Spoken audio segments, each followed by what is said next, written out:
Doctor, we've talked a lot about the risk to patients who have amalgam fillings.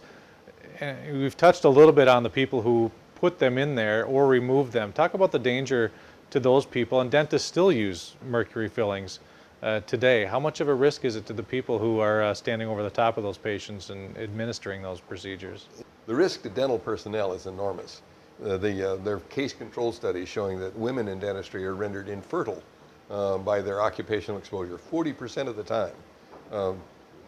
Think about an employer trying to hire a nice young lady to work in this place. Oh, by the way, we'll pay you minimum wage, and don't expect to have any children because they're going to fix that for you.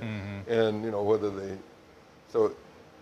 but infertility, they got studies of dental personnel showing that even ones that have apparently been very minimally exposed to mercury, they have very low levels of mercury in their body, test neurologically impaired. When you actually measure their dexterity, it's declined from where it should be. You select somebody that has really good hands to do your operation, you expose them to mercury, then they got really bad hands. And so, that's no wonder that the work doesn't come out quite like you wanted it.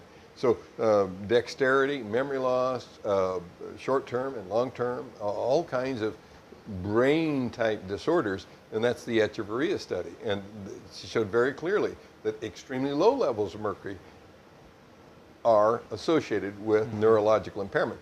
Well, when you look at the general population, there are people in the general population that have levels of mercury coming out of them that are higher than these dentists that they were measuring. Well, let's measure them. They're just as neurologically impaired. And that's what Vasopotion and Echevarria showed years ago, is that students at the University of Arizona that had the fewest number of fillings tested the best.